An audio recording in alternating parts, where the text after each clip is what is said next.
ជំរាបសួរសួស្តីពុកម៉ែបងប្អូនទាំងអស់គ្នាថ្ងៃនេះនាងខ្ញុំសូមមកចែកនៅមុខម្ហូបប្រមុខទៀតហើយងាយ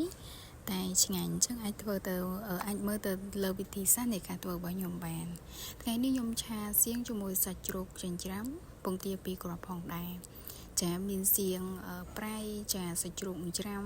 ខ្ទឹមសចិញ្ច្រាំស្ករសនិងប៊ីចេងចឹងអាចមើលទៅតាមនេះបានជាដំបូងខ្ញុំចាប់ផ្ដើមដាក់ត្រាំបន្លែជាមួយទឹកចាមកសទូសិនចាខ្ញុំចាប់ផ្ដើមទៅឆាជាមួយសៀងឲ្យរួចរាល់បានខ្ញុំមកសម្អាតវាមួយសាទៀតឥឡូវនេះខ្ញុំលាងបែបនេះហើយលាងវាមួយទឹកពីរទឹកសិនទៅចាំយើងត្រាំបងប្អូនចាខ្ញុំលាងវាហើយខ្ញុំទុកវាមួយសទូសិនខ្ញុំចាប់ដើមលាងសៀងម្ដង